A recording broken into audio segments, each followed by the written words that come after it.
Faisal Nisar Chaudhary versus Abdul Gafoor वगैरह।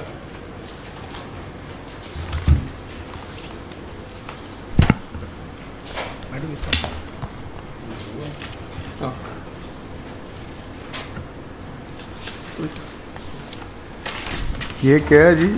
ये CM है for deletion of sentence your honour जो kindly see page number sir 19 पे सर डायरेक्शन थी टू रिप्रेजेंट द केस। ये आपने लिखी है दरख्वास्त जनाब? ये सेंटेंस के क्या स्पेलिंग होते हैं? गलत लिखिए सर। ये application for satis assign deletion of convect and sentence. ठीक सर, करेक्ट कर दे। SENTNCE। जी जी, थोड़ा सा करेक्ट सर। अच्छा, जो ये मेरी बात बताएं, ये आपकी अपील पेंडिंग नहीं है? पेंडिंग है सर 10 फिर साल के लिए।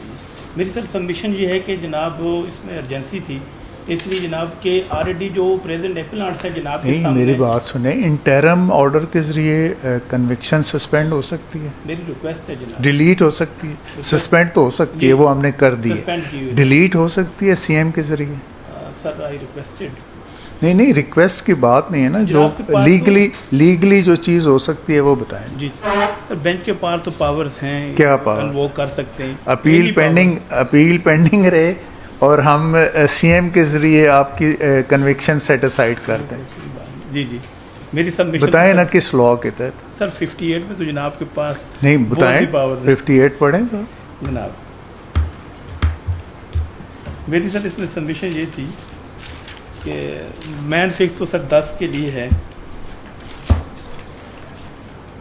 चले इसको 10 तारीख के लिए ही रहने दें।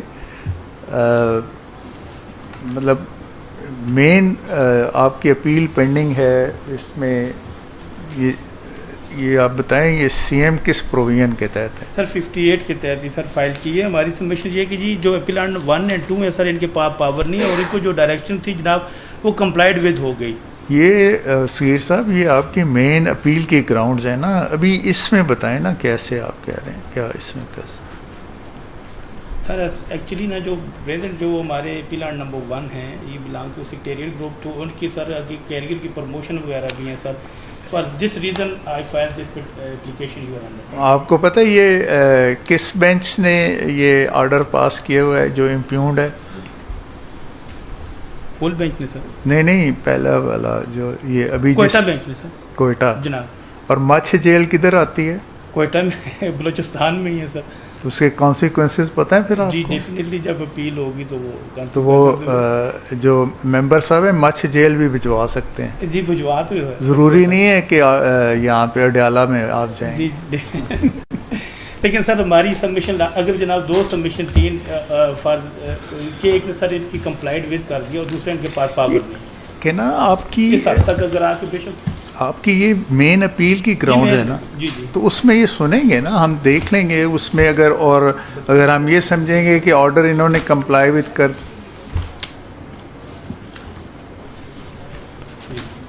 क्योंकि सर एक मैडम बता रही हैं कोलैयर भी कोई हो रहा है, कल से हमें कोई फ्राइडे से कोई डायरेक्शन आई है कोलैयर की सर। वो भले होता रहे जी, उसका तो अब हम नहीं रोक सकते ना। देखिए अब ये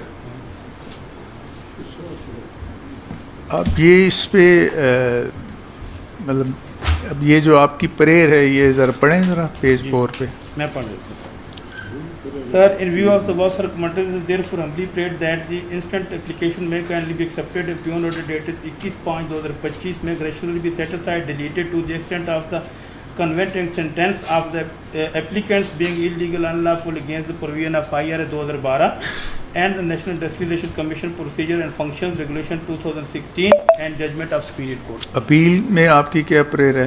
अपील में सर जो है वो set aside the impugn order dated 21/5/2025। फिर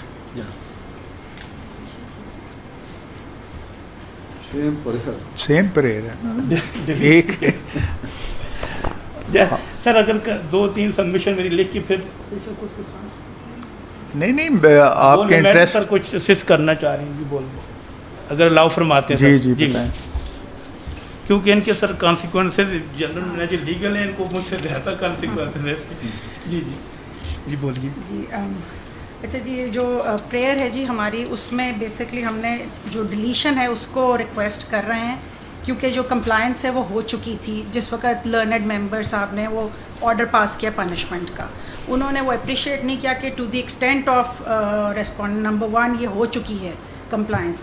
देखिए ये सारी चीज़ें जो है ना आपकी मेन अपील की ग्राउंड्स हैं, और ये डिलीशन का कोई कंसेप्ट है ही नहीं। Setting aside of impugned judgement होता है, वो ऑलरेडी आपके वो है। डिलीशन क्या होती है? डिलीशन तो नहीं होती। आप इसका डिलीशन का मतलब ये है कि बाकी सज़ा रहने दें उनके लिए, और सिर्फ इस हद तक इम्प्रिजनमेंट वाली ख़त्म कर दें। फिर फ़ाइन जो है वो किधर जाएगा? कन्विक्ट आप फिर भी रहेंगे। ये आपके जहन में रखें, ये आपके इंटरेस्ट में नहीं है ये चीज़। तो ये बेहतर यही है कि इसको हम आपकी main appeal is already posted for, लिखें जी, as main of the as appeal of the applicant is already posted for 10/7/2025. Therefore, let these applications may also be posted for said date. Thank you, sir. Yes, sir. आप समझते हैं सारी जी चीज़ों मैंने को? बताया जी।